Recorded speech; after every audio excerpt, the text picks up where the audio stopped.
他成天不务正业，就是想靠着我吃饭。我凡事都站在他的角度去想，可他却无视我的付出。他根本就不爱我，如果爱我的话，根本就不会做出那样的事情。他一而再再而三的逼我，我真的不知道该怎么办。我曾经以为我真的找到了我下半辈子的幸福，可是他的所作所为真的已经到了我无法忍受的地步。也许有的地方是我的错，我还是希望能像以前那样好好的在一起。来，掌声请出这对，掌声有请。男嘉宾小张21岁，来自辽宁，自由职业；女嘉宾小黄25岁，来自内蒙古，公司销售。来，有请两位，有请。主持人好，好，欢迎啊。大4岁哈。交往几年？1年多。啊，1年多，不到1年半吧。发生了什么？你说他竟然这样对我，这样指的是什么？挺多事儿的啊，因为刚开始我俩刚在一起的时候就是朋友聚会 KTV 认识的。刚开始交往的时候就对我百依百顺的，就对我特别好，然后很听话。我就想要一个这种感觉的。然后呢，就后来我发现他简直很多东西我完全接受不了。比如说，我哪里接受不了？我每天4菜1汤照顾你，每天送你上下班，还想怎么的？是你刚开始是对我挺好的，比如说他这个人哈特别注重自己的形象。就有一次，我把他那个睡着了流口水照片发那个朋友圈里了。不是你发？我觉得没什么呀，就很简单一个小事，一笑而过的东西嘛。妈，我缺心眼儿。你不缺心眼儿？我怎么缺心眼儿了？你不缺心眼儿，把我那么丑照片发你朋友圈，你让我以后怎么见人啊？怎么了？多大点小事儿啊？一个大男人不得要点面子吗？怎么大男人了？刚开始我觉得吧，他比我小也没什么的，他就是工作没有我的工作好，就是挣的没有我挣的多。刚开始的时候，就是他钱花没了的话找我要啊，因为他还玩游戏，一天还特别喜欢玩游戏，也没有上进心啊。找我要，刚开始我也给他，后来我觉得有点太惯着他，惯着他就完全没有上进心了啊，我就不给他了。不给他以后，我就发现我钱包里钱一点点就少了。咦，就他拿的呀。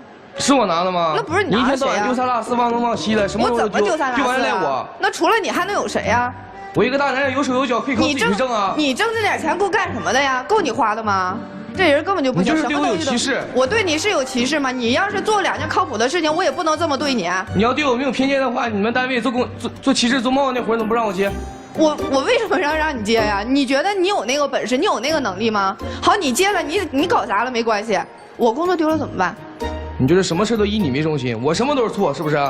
你说说吧，你要是做2件靠谱的事情，我能不能把这活给你？你不是不行吗？啊，就因为这么点小事，摔门给我出去了，大晚上的就摔门就出去了。然后我本来就是压力比较大嘛，然后有的时候就是常年失眠，精神有点衰弱那种，他都知道，一点也不心疼我。他就摔门出去以后，大半夜2、3点钟喝的大醉，朋友给送回来，咚咚咚敲门，2、3点了。我喝多了，我不让我朋友送回来，我让你喝多了，我让你喝多了。你还有理了？我说你不对吗？就不是一个男人能做出来的事儿。那你也不能当着我朋友面跟我吵吧？那我当你朋友面跟你吵，你要不做出来一点面子不给我留，什么事你要自己也不做出这个事儿的话，我为什么当你朋友面跟你吵啊？你要是能做出来这个事儿，你就不怕我说你？然后我就寻思我威胁他吧，然后我就那个摔门我就出去了，2、3点钟外面还下着雨，我出去以后，然后就浇得浑身精湿的。也没管我，人也没管我。我喝多了，我能出去管你吗？你喝多了，你能出来管我吗？你能跟我吵架，你能跟我顶嘴，你不能出来找我。外面下着那么大雨，那么黑，我一个女生，你担心过我了？然后我就去公司寝室了，我就寻思去找那个去我那个室友那住吧。然后大半夜的发烧，又吐又抽的，反正挺严重的那一次。然后我室友就给我送医院了，送医院以后给他打电话也不接。发短信也不回，第2天给我一什么理由？说我因为我说他没有用了，他觉得反正他也没有用，他来找我的话，他也不是医生，也治不好我，找我干嘛呀？你都说我什么都干不了，我还去干什么？你觉得你行，你自己去干呗。你看他现在还有理了，那我生病了，我身为你女朋友，你不来照顾我，你现在你在这说什么呀？我还跟你处什么呀？病好了之后，我们还一样4菜1汤照顾你吗？天天送你上下班的。我生病的时候他没怎么照顾我呀。对不对？对呀。确实不花他钱，有的时候也花。那个钱包里的钱确实都别人拿的。他什么他都忘了。不，是不是确实是别人拿的？你1分钱都没拿过？我真的没在他钱包里拿钱，1分钱都没拿过，1分钱都没拿过。不是他是谁呀？除了你，不许冤枉人家，没拿就没拿。你有证据吗？除了他，我也没有别人，没有别人在我。你有证据吗？没有证据，不要瞎说，是没拿过哈。没拿过。那你刚才说还是找他要钱花，这钱从哪儿来的？你问他要的是吧？对。啊，你就冤枉人了啊！这个性质不一样了啊！问你要，小管你要，没告诉你拿，他还冤枉我呢。对啊，那没有，小伙子不可能啊！行，没事了，就这么点事儿是吧？他还冤枉我呢。他冤枉你什么呀？你跟他老板怎么回事？我俩怎么了？他天天送你上下班，到最后都不用我。哪有天天呢？就是偶尔。我们那个上司住我们家小区那个附近，有的时候就是顺道捎回家了，也不是说天天，就是偶尔。有的时候我也说是那个什么，因为他老是接我下班，我就想着也不让他累了，我就那个老板要是顺道的话，我就直接就回来。你老板天天顺道，那不也没什么事儿吗？那不他楼下你不都看着了吗？你知不知道我站在窗户上看到一辆车送你回来，你知不知道我什么感受？那也不是说天天，就是偶尔。再说你说老板说送你也不能说每次都拒绝呀。你跟他回家得了，就偶尔跟他过得了。哎，你什么人？你有病啊你！你这么讲话的吗？你跟谁说话呢？那你跟你老板出去旅游怎么回事？我旅游又怎么了？你哪那么多事儿啊？是这样，他们公司组织旅游出去4天，不让带家属啊。然后开始我也没多想，但后来知道他和他老板出去，我越想越不对劲儿。你和你老板4天都干嘛了？我是跟公司一起出去，还有顾客。我跟老板能有什么呀？一大堆人呐！因为这事儿把玻璃打碎了。把谁家的玻璃？老板家的。把我不是。我不打玻璃，我打你啊！我又不打女人。你应该打老板家的呀，你砸自己家没去过呀？谁让他天天去？他还可窝囊了，还打我家玻璃，还挺劲儿的，还拿东西打，没说拿手打，打碎了看还差一块，啪拿手给打碎，现在还留个口子，简直脑有病吗？不是。哦，等于他把所有玻璃都砸了，砸了。前面是拿其他东西砸的，对，拿一些乱七八糟就家里的东西砸，砸完以后我还得花钱去安，我还得花钱去装上。然后自己还觉得自己还挺爷们儿的，那你还冤枉我？我冤枉你什么了？你没冤枉我，我和那小姑娘有事吗？你看看他自己都说出来了。哎呀，你们俩这个事儿还挺多。你说这人搞不搞笑？啊！你和那小姑娘有事，你怎么知道我说的是谁呀？就是小姑娘。你不是发我朋友圈看了吗？跟人小姑娘聊天，刚开始的时候，我以为她就是现在我们拿手机很正常嘛，拿微信聊天，然后。后来我就发现他老聊，我也不知道跟谁。他有一次他正好出去下去买点东西，我就看他手机了，是跟一个小姑娘在那儿聊天。我看俩人聊得可暧昧了，就是什么早上起来吃什么啦，中午吃什么啦。小姑娘买个衣服还得让他挑个色，然后呢还跟人家说什么那个你放心，有什么事你就找我，我一直在你身边。这不就出轨了吗？这已经。谁出轨了？我俩是搞一次活动认识的啊。活动搞挺成功，小姑娘就请我们朋友一起去她家搞庆功宴啊。然后这才认识，认识之后了解她童年挺不幸，她母亲很早就去世了啊。没有我，她活不到现在。因为前段时间没有你，她活不到现在啊。不是你们想的那样。因为前段时间给我说了一个在微信上发了很多轻声的话啊，我越想越不对劲儿。然后和他朋友去他家找的，怎么敲门也不开，然后我们两个给门撞开了，他吃了一大瓶安眠药，我们给他送到医院，这才抢救过来的。是像你想的那么龌龊吗？就是为什么这个姑娘会跟你说轻声的话？看见了吗？你别，你有理。你，他不把我当哥哥吗？啊，行了，这段感情我也没弄清楚了，没什么。有什么就没什么呀？你把人当妹妹，人把你当哥哥了。那后来我不是就哄你了吗？我跪在地上哄你啊！跪在地上。你要是没有事，给我一嘴巴，跪下呀！我打你都打轻了。你还打他？为什么不打他？他就有错，他就是出轨了已经。我跪在地上不是因为怕你，那是因为爱你啊！不是老师，你都不知道他多搞笑，他就是因为这事儿，他还跟我闹一下，他干什么？他吃了一瓶安眠药，拿个安眠药瓶里面装的什么？装维生素片，吃一瓶。你是缺维生素，你还是脑缺弦儿？你我不是想吓唬你吗？给我吓完了，我赶紧给送医院。医生告诉我说没什么事儿，里面吃维生素，全是维生素，好吗？又起胃又干什么？你有病啊你！太可爱了。装一个那个什么瓶儿你们就这么一直闹也分不开，你们有结婚的打算吗？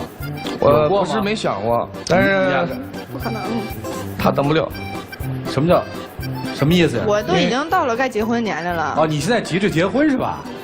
不是，我没跟他提，我父母着急了，要不同意我俩在一起，让我赶紧跟他分。哦，是你父母让你跟他分手是吧？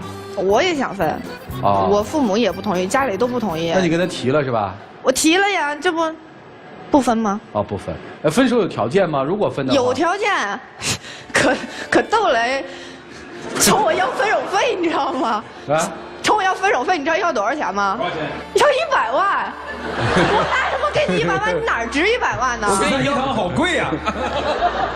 我跟你要分手费，是不是还想让你继续留在我身边？要100万，你能拿出来吗？没钱就分。2个人就不能好好在一起，是不是？你在这现在讲什么错误可以改呀？我要的是个大男人，我不是养个儿子。哎，你们俩不要意气用事哈。不是意气用事，你父母见过他还是知道他？知道。知道他。嗯。不同意。不同意。嫌什么？年龄小。因为年龄小，没有上进心，根本就。你父母知道有这么个女朋友吗？知道。什么意见？什么态度？没说同意，也没说不同意，因为他们是以我的幸福为主，我自己觉得幸福就好。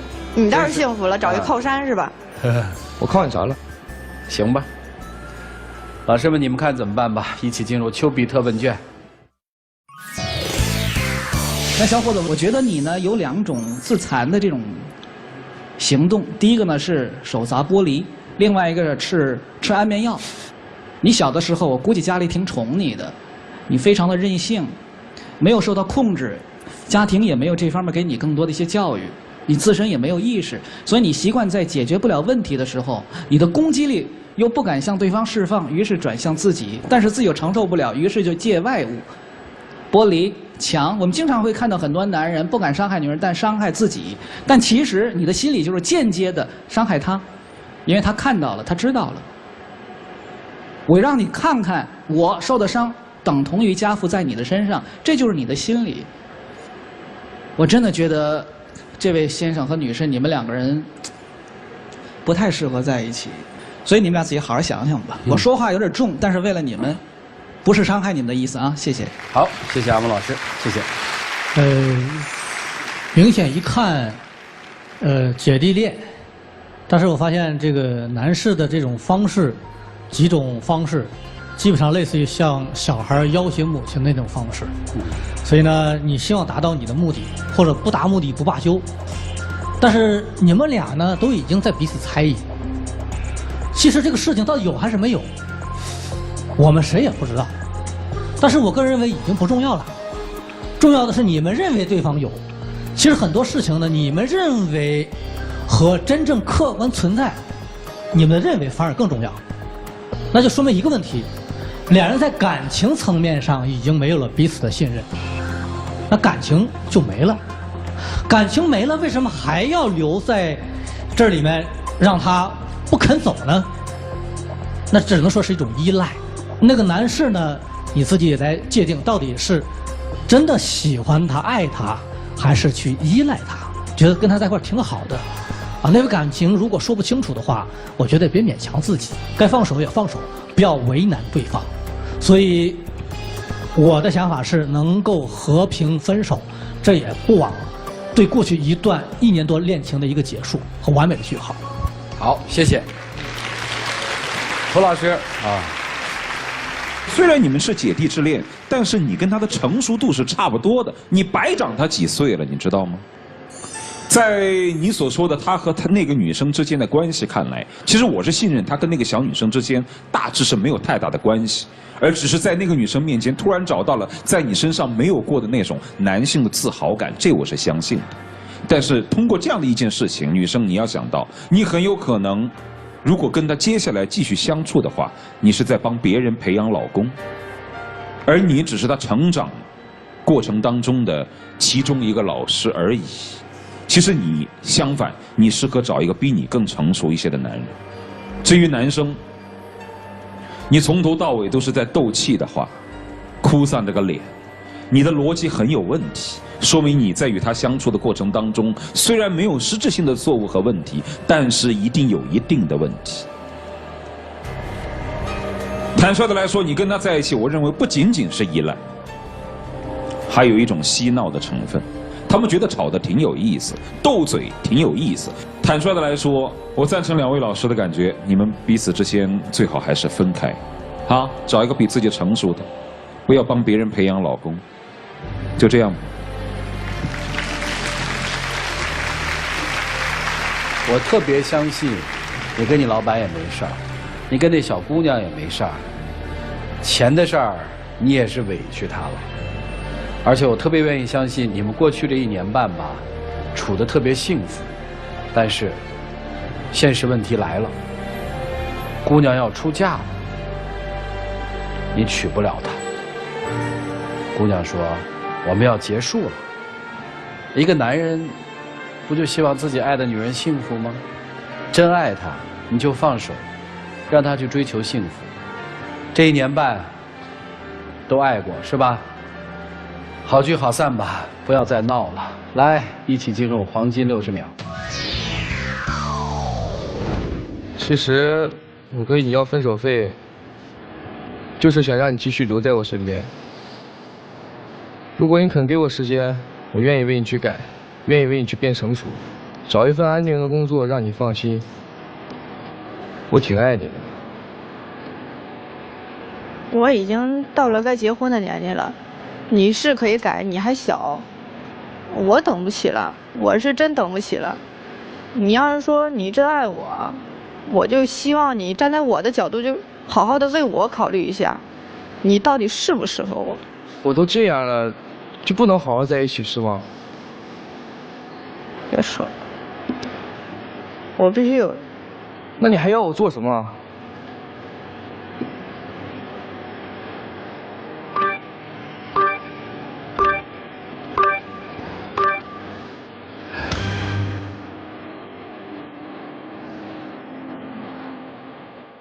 其实最后还有几秒狠下心来说，我要你做的就是离开我，我理解的对吗？那你说呀。好了，别那么残酷了，小伙子，自己想明白，没爱错人。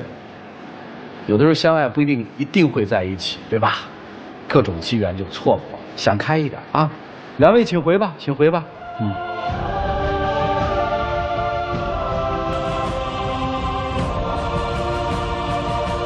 来，请关门。接下来来看看这一对他们自己的选择是怎样的。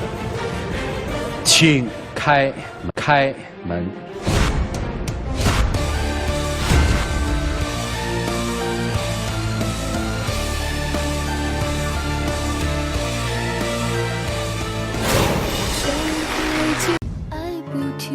在一起快2年了，这才刚分开多久？异地都不到半年，我和他的关系就变成现在这样。我不可能每天都跟他黏在一块儿，况且现在大家都有工作，以前的学校那种状态，现在真不是我想要的。是他变了，他现在的这些做法让我特别没有安全感，我根本没有想到。我觉得付出总得有回报，之前我就处处让着他，现在他这样的状态，我真的是受不了了。他就是这样。觉得都是我的问题，就连一句生气的话他都能当真，他太伤我的心了。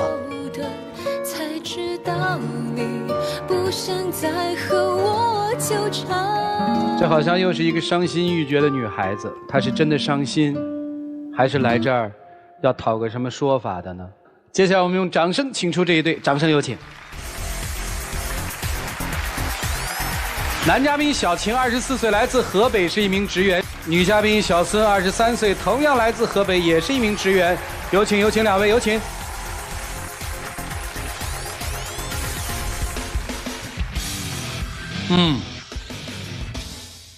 大学同学是吧？对，是一个学校的吗？是一个学校的。是进了学校就开始谈恋爱吗？也不是，就是大2下学期吧，那会儿就是过年回老家。同学聚会上面认识的，觉得聊得挺好，然后就加了个微信。就是在大学的时候你们都没见过彼此哈，是回家过节的时候。对。那也算是一种缘分，是不是？这毕业多久了？不到半年。毕业不到半年啊？怎么了？今年夏天毕业以后，他去北京工作了，然后我留在唐山实习。然后异地恋才不到半年的时间，他就发生特别大的变化。什么样的变化？就对我特别冷淡。然后前2天我俩又吵架了，然后我就说你要是这么烦我，那咱们就分手吧。他就跟我说分就分。然后过了2天，他没有哄我，而且还给我发账单，给我要钱。喂，发什么账单要什么钱？不是那个钱确实是我给他花的。他说在一块儿的时候我花了他挺多的钱的，现在分手了，让我把钱还给他。上大学那会儿，大家都没有就是经济来源，都是家里边给的钱然后每个月的我生活费我几乎都给他花了然后你自己不吃饭啊？我也吃啊，有时候没钱的时候我就自个儿吃个泡面什么的。他给你账单记了有多少黑账啊账？他就是那些给我买礼物花的那些钱，就比较大一点的数目，他都记了。买礼物的钱也要还？你送别人礼物还得要回来的？也不是说就是要回来吧，但是毕竟给他付出了这么多，但是不是你跟人家跟你没有付出吗？但是付出总得有回报吧？但是我的意思就是，好歹我给他付出这么多，但是他不能到头来就是说他先提的分手呀。小子，你告诉我，你是以此来挽留他，不想跟他分手，还是说你真想要那个钱？我没有真想要那个钱但是我给他花了那么多钱，他到头来还跟我说先提的分手呀。发生了什么就闹出要分手，然后又账单？异地恋半年以后，就是他对我特别冷淡。之前刚开始分开的时候，我们俩商量好了每天要视频，还要打电话。然后他刚坚持了1个星期，就1个星期以后就给我玩消失，微信发多少条都不带回我的。他以前从来不这样。为什么？刚开始毕业的时候，我说2个人视频聊天也就算了，但是时间越来越长，他每天都是重复的那些话，我听着腻了都。你都听腻了？他每天都是问，都说吃了没有，休息的好不好，每天都是这样。那你来点新鲜的呗。在学校的时候，他总是管着我。微信有那个头像是吧？他那个头像就是那个小女孩手里边拴了个绳儿，然后我的那个就是个条小狗脖子里边套了个绳儿我现在我都觉得就真的跟那个小狗一样，被他那么牵来牵去的。好，那你就跟他提分手呗。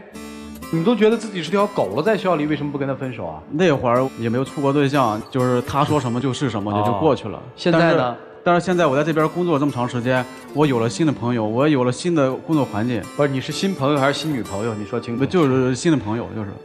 他烦我，他就跟他前女友抱怨。我有一次去找他的时候，我就看了一下他手机嘛，他跟他前女友的聊天记录，就抱怨我以前在学校的时候天天管他这个管他那个，现在不在一个城市了，还是管他，像犯人一样。他跟他前女友求安慰，然后他们俩一直聊到深夜。那就是一个普通朋友，我跟一个普通朋友聊聊天，怎么了就不行？他们俩当时是高中的同学，他一直跟我否认说没有在一起过，但是从我们俩好了之后，他们关系一直就挺好的，而且这次我们俩异地了，然后他俩现在在一个城市，我真特别担心。他说的是现在是在一个城市，他就算是在同一个小区也发生不了什么的，我俩就那么聊过几次面。好，然后呢，又发生什么了？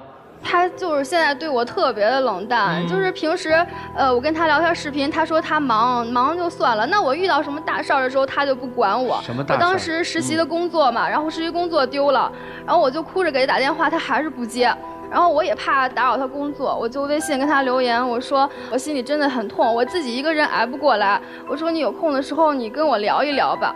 然后我抱着手机就等了一晚上，我眼睛都哭肿了。第2天他就微信给我回了一句忘了，他说跟朋友喝酒喝多了忘了我这事儿。那天确实是朋友过生日，那天就是一下了班就被他们拉着去喝酒去了。然后你说大家伙儿都在那儿玩，挺高兴的，我那会儿也没看着手机。第2天我也给他回消息了。但是再说了，就是工作这种事儿，我之前我就跟他说过，就是把精力都放在工作上边，毕竟都是刚出来实习的嘛。别总是每天的聊天是干嘛的？人家不是求你安慰吗？工作不顺心吗？这有什么不对吗？我觉得他都应该就是得学会自己成长一下这个事儿我觉得挺好，就是不安慰他，让他自己。对，他的生活其实不需要你，对不对？也不就这意思吗？他应该自强不息嘛，他碰到问题他应该自我消化嘛，对吧？他不需要你这个男朋友，得学会自己成长一下。我上次搬家那事儿，我不找你吗？那天周末从唐山到北京也就2-3个小时车程，我票都给他买好了。他跟我说我工作了1周了，我需要休息。你知道我当时多可怜吗？我工作刚丢了，住的地方也没有了，你就让我一个女孩子一个人搬家吗？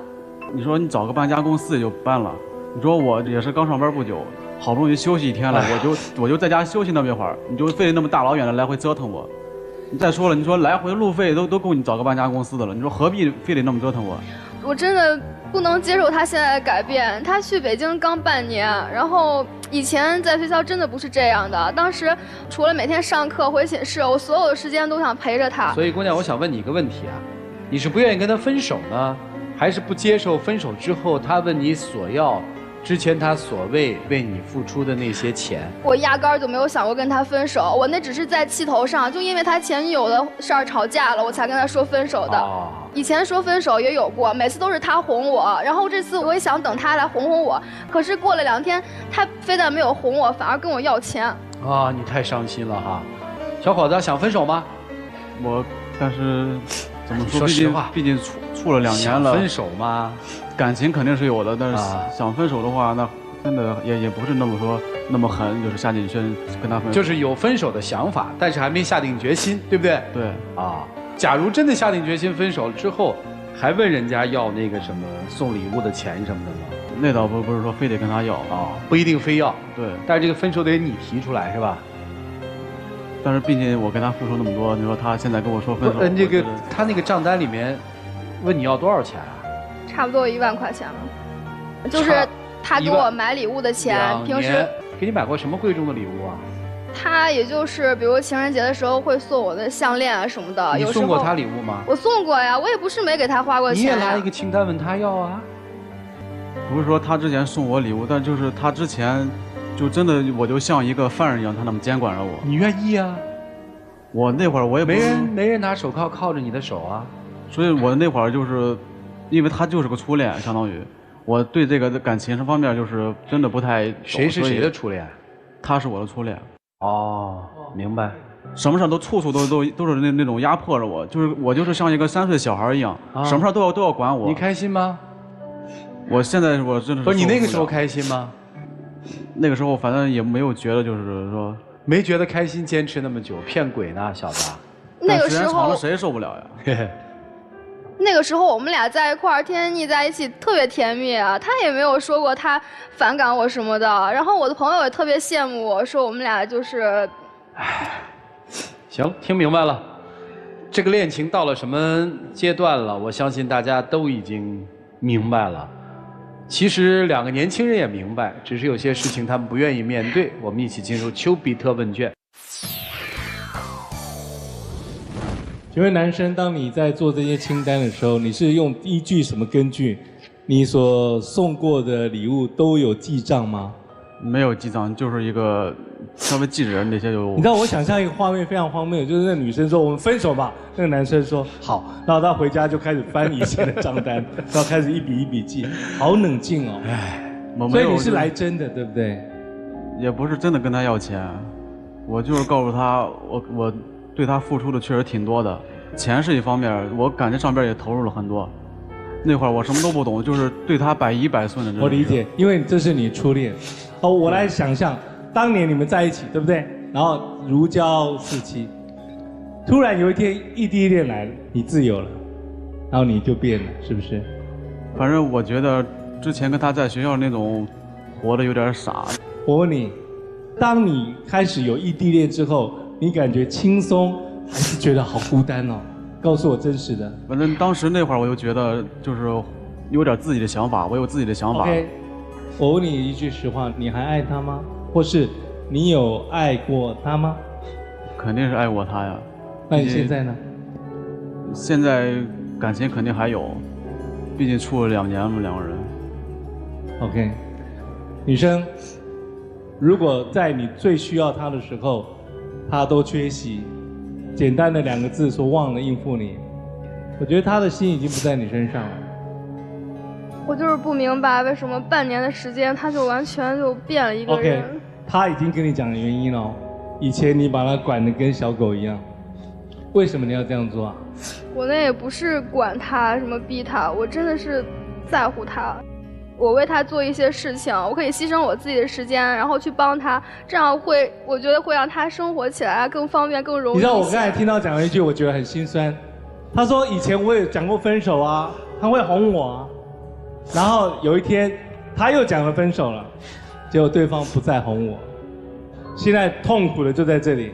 我爱的人他已经不在我。对，我觉得对男孩来说，我蛮替你感到悲哀的。一般人想起初恋来，都是有着无限的怀念跟美好的，而你回想起初恋来，竟然是一笔账，是我付出了这么多的一笔账。你知道什么叫做我付出了这么多吗？就是你觉得自己亏大了，你觉得他欠你，因为你以前懵懂无知，你被圈养成一只狗，你以前眼界未开，没见过这花花世界，所以以前呢，你就是傻，不懂事。如果照你这样的在台上的描述，你的初恋归纳起来，其实就是一件不懂事的时候被骗，而且傻傻付出，还被人家当狗养的一段历史。我并无意丑化你的初恋，是你自己在这样做。如果对于过去这2年的恋情，你觉得只是亏了，而且你还亏大了，至少亏了1万块以上的价值，那我觉得这段爱情就只值1万块。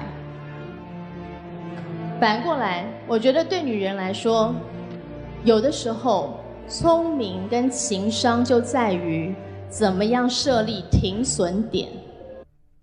我并不觉得2年的爱是白谈的。如果这2年你曾经快乐过，你们2个曾经被羡慕过，他也曾经付出过，你也曾经付出过，我就认为不能说那段恋爱是失败的。但是千万不要傻在继续自欺。我们不可能因为过去的美好而过一辈子，也不可能因为蒙上眼睛就幸福下去。眼前的事实很明白，我认为保留你心中还美好的那一切，不要让它毁之殆尽，就已经是今天最好的停损点。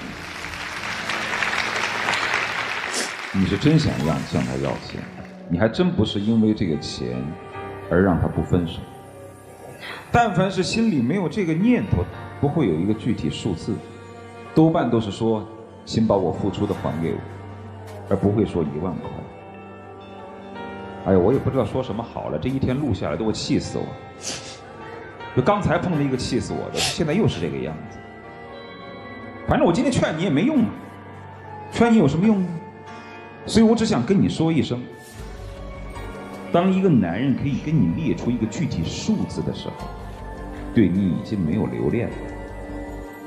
你所有在他的记忆当中只剩下一串数字，你所有对他的好，就按他自己说的那句话，你记得他的原话是什么？我都听腻了，这是他的原话吧？就是你在他这儿都已经腻了，所以你也不要再流泪，你越流泪越说明自己没有价值，你又何必耗费在他身上？当然我也不期望你会走啊，虽然每次你们转回去之后，我眼巴巴的看那个有没有高跟鞋出来，所以我也不对你做多大的期望。我对男生说，我突然之间觉得有一本书里面有段话说的特别的贴切，就是尼采写的有一本书叫《查拉图斯特拉如是说》，里面有一段话是这样的：当女人爱你的时候，男人应该知道畏惧，因为这个时候女人可以牺牲一切，因为别的都不再重要。你看他用词用得很好，说当女人爱你的时候，男人应该懂得畏惧，而不是享受。畏惧是什么？就是女人真的爱起来很可怕，她所有付出的一切，就像你所说的，你像是被套着脖子的小狼狗，就他什么都愿意操你的心，他什么掏心掏肺都可以付出。这种爱有的时候有压迫感，你应该知道畏惧。如果你承受不起，那你就不要去接受。你一旦接受了，就不要今天伤心的说我都听腻了。如果你还有点良心，其实你内心你会觉得愧疚，因为我无以回报，所以我心里没有平衡。但我看你现在内心是没有不平衡的，因为你只剩下一串数字。哎，我觉得这倒挺好，把他该还的还给你，你该还的还给他，绝情的各走各路，从此不留任何痕迹，好吧？就这样。没什么要说的嘛，留下自尊，和平分手。时间给你们吧，一起进入黄金60秒。我可能这句话说的跟你要钱可能是不对，但是我没有真的想跟你要钱，我只是想告诉你，我真的为你付出挺多的。我现在是有点累了，被你累的真的有点出不过气来。但是，毕竟2年感情肯定是有的，我觉得你应该稍微给我一点空间，让我缓口气。我觉得我们还可以再继续的。哎呦，天哪！所以我觉得我们还可以再尝试。行了，2位请回吧。啊，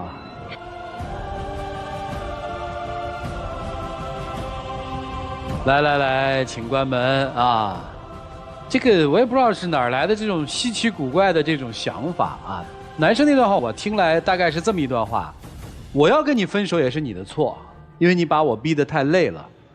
他在乎的不是说分不分手这件事情，他是要在分手这个上面让自己还站在一个很高的一个所谓的道德制高点上。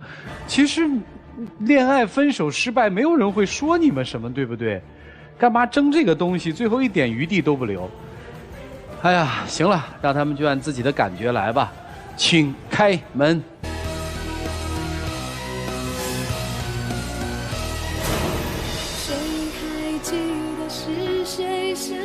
主要是那边没出来，看来以后还是要为10%的可能性要努力啊。